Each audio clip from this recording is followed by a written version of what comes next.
Bago tayo magsimula, mga chief, baka pwede makahingi ng like, share at subscribe para mas ganahan pa tayong mag-upload ng ganitong mga kwento. Okay? At hindi na natin papatagalin pa, simulan na natin to. Ang misteryo ni Jomar at ang diwatang naglalaho. Sa isang maliliit na baryo sa paanan ng bundok, may isang lalaki na nagngangalang Jomar.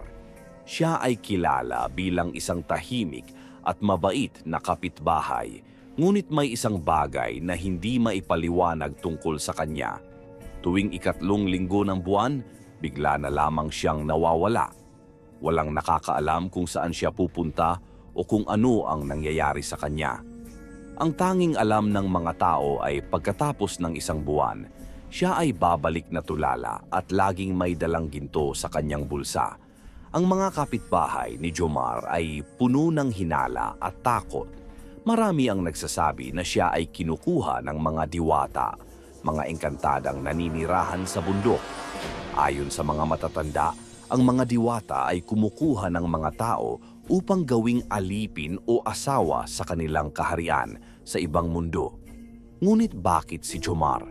At bakit siya bumabalik na may dalang ginto? Isang araw, nagpasya ang mga kapitbahay ni Jomar na imbestigahan ang misteryo. Sinundan nila siya ng palihim hanggang sa makarating siya sa isang malalim na yungib sa gilid ng bundok. Doon, nakita nila ang isang nakakagulat na tanawin. Isang magandang diwata na may mahabang buhok at nakasuot ng makukulay na damit. Ang diwata ay may hawak na isang kakaibang ilaw at sa harap niya ay si Jomar na tila nasa ilalim ng isang mahiwagang kapangyarihan. "Jomar, bumalik ka na naman," wika ng diwata. "Ang iyong puso ay puno ng kalungkutan at ako ang magbibigay sa iyo ng kasiyahan." Narinig ng mga kapitbahay ang usapan at lalo silang nagtaka. Bakit sinasabi ng diwata na si Jomar ay malungkot? At bakit siya bumabalik dito tuwing ikatlong linggo ng buwan? Nang magbalik si Jomar sa baryo, tulad ng dati siya ay tulala at may dalang ginto. Ngunit isang gabi, isang matapang na kapitbahay na nagngangalang Aling Rosa ay naglakas loob na kausapin siya. "Jomar, ano ba talaga ang nangyayari sa iyo? Bakit ka lagi na lang nawawala?" tanong ni Aling Rosa. Sa una, ayaw sagutin ni Jomar ang mga tanong. Ngunit sa huli, napilitan siyang magsalita. "Aling Rosa, hindi ko rin alam kung bakit. Tuwing ikatlong linggo ng buwan, nararamdaman ko ang isang kakaibang tawag. Parang may nag-uudyok sa akin na pumunta sa yunggib. Doon nakikita ko ang diwata.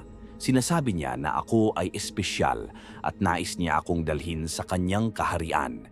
Ngunit tuwing babalik ako, parang may bahagi ng aking alaala na nawawala." Narinig ito ng mga kapitbahay at lalo silang nagulantang. Naisip nila na baka si Jomar ay nasa ilalim ng sumpa ng diwata. Kaya't nagpasya silang humingi ng tulong sa isang albularyo. Ang albularyo ay nagbigay ng isang mahiwagang anting-anting at sinabing, ito ang magliligtas kay Jomar mula sa kapangyarihan ng diwata. Ngunit kailangan niyang magpasya kung nais niyang tuluyang umalis sa mundo ng diwata o manatili doon magpakailanman. Nang sumunod na ikatlong linggo, sinundan ng mga kapitbahay si Jomar sa yungib. Nang makita niya ang diwata, hinawakan niya ang anting-anting at biglang nawala ang kapangyarihan ng diwata. Nagulat ang diwata at sinabi, "Jomar, bakit mo ginawa ito? Hindi ba't nais mo ring maging malaya mula sa iyong kalungkutan?" Sa mga salitang iyon, naalala ni Jomar ang tunay na dahilan kung bakit siya laging bumabalik sa yunggib. Siya ay isang taong puno ng lungkot dahil sa pagkawala ng kanyang pamilya noong bata pa siya. Ang diwata ay nagbigay sa kanya ng kasiyahan at pag-asa, ngunit ang presyo nito ay ang kanyang kalayaan. "Hindi ko na kailangan ang iyong ginto o ang iyong kaharian," wika ni Jomar. "Nais ko na lang maging malaya." Nang marinig ito ng diwata, siya ay umiyak at naglaho. Mula noon, hindi na muling nawala si Jomar. Ngunit tuwing ikatlong linggo ng buwan, may naririnig ang mga tao sa yungib. Isang malungkot na awit na tila naghahanap ng isang puso na nawala.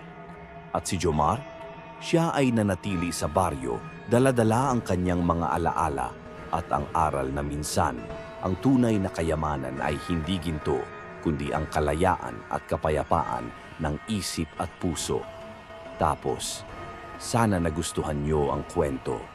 Huwag kalimutan mag-like, share at subscribe para sa mas maraming kakaibang kwento. Salamat mga Chief!